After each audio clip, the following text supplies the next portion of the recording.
dançam no cume das sombras. A luz não salvará você. Sou muito mais talentoso do que eu deveria. Inigualável praticante da magia sombria. Com o poder das sombras não há ninguém que compete. Quando criança resgatado e treinado por Zed.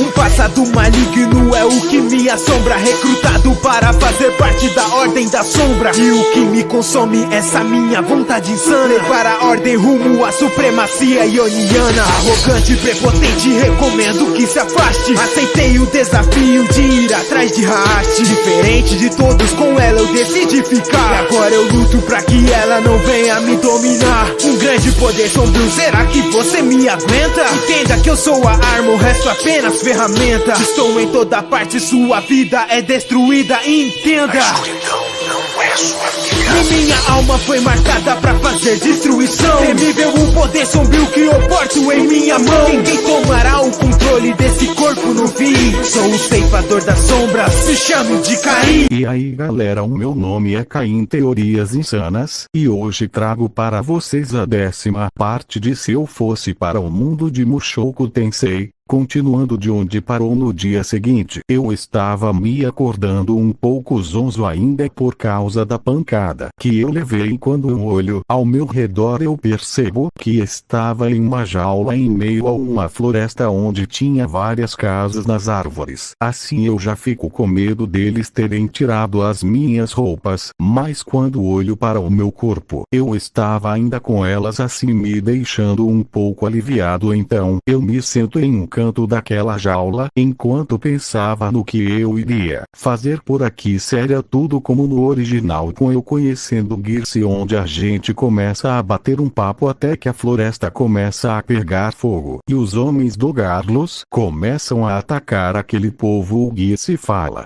"Ei chefinho, a gente tem que ajudá-los." Eu falo: "Nem precisava falar isso para mim, vamos fazer isso logo." Então eu faço uma chave de terra usando magia e logo em seguida nós dois pegamos as nossas coisas e então eu mando Gears proteger o pessoal enquanto eu arrumava aquela bagunça. Assim ele assente com a cabeça e vai proteger a galera. Então eu faço o feitiço de chuva que a Rokishimi ensinou, assim apagando o fogo da floresta. O Gears ficaria bem impressionado e fala que eu tinha mandado bem. Então os homens fera já estavam revidando com tudo aquele ataque, pois a fumaça desorientava eles por causa do faro apurado deles. Então eu, que estava do alto, resolvo dar uma mãozinha para os homens fera. Assim eu dou um pulo e fico na frente do chefe. Então eu rapidamente entro na pose do Zenitsu e começo a respirar de uma forma estranha e falo: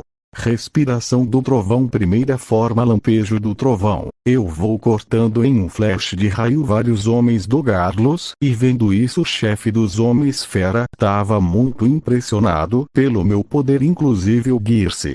Após um tempo a situação já estava quase resolvida até que o Garlos aparece. Então o Gears o chefe já ficam do meu lado. Garlos fala: "Ah, não faça essa cara, isso aqui são apenas negócios, garoto, nada demais." Eu falo: "Então escravizar pessoas é normal para você?" Ele dá uma risada e fala: "Nobres costuma pagar muito bem por eles." Eu já fico muito pistola com ele. Então eu uso umas das derivações da primeira forma, assim começo a correr em uma alta velocidade na direção dele. Assim eu começo uma trocação de golpes de espada com que claramente eu estava na vantagem por causa da minha velocidade. Eu estava acertando vários cortes no Garlos, quando ele tenta me acertar um golpe eu antecipo ataques dele usando o meu olho da previsão e rapidamente rasgo a garganta dele. Assim ele cai de joelhos no chão, enquanto sai a sangue do seu pescoço. Ele fala: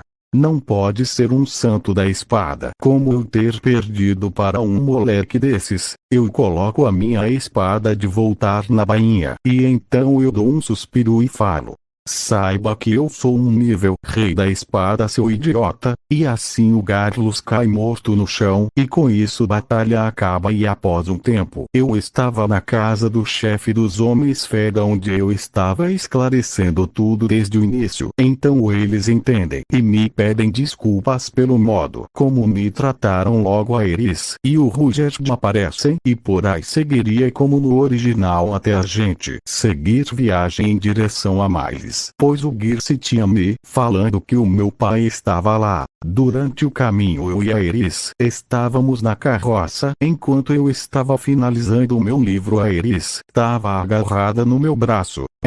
Eris, por favor, pode me soltar? Tá sendo difícil escrever. Eris, não, eu vou ficar assim com você para garantir que você não saia de perto de mim, afinal eu sou sua esposa, não é? Eu fico com uma cara de canto, e enquanto pensava que ela começou a ficar assim comigo, diz do que aconteceu na floresta. E então depois de um tempo eu finalmente termino o meu livro, e a Eris perguntaria se eu já tinha terminado de escrever-o. Com muito orgulho eu falo. Demorou um pouco, mas finalmente eu finalizei a história. Ela fala.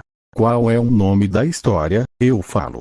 Se chama Lendas Arturianas, onde conta a história do rei Arthur e seus cavaleiros. Então eu começo a contar a história para a Eris e o restante do pessoal, e para minha surpresa, eles amaram a minha história. O Girce fala que isso ia fazer muito sucesso, então eu falo que sim. Logo chegamos em Miles, e foi bem fácil achar meu pai. Ele estava em um bar bebendo. Eu abro a porta e olho para o meu pai e digo: pai. Ele levanta a cara e fala.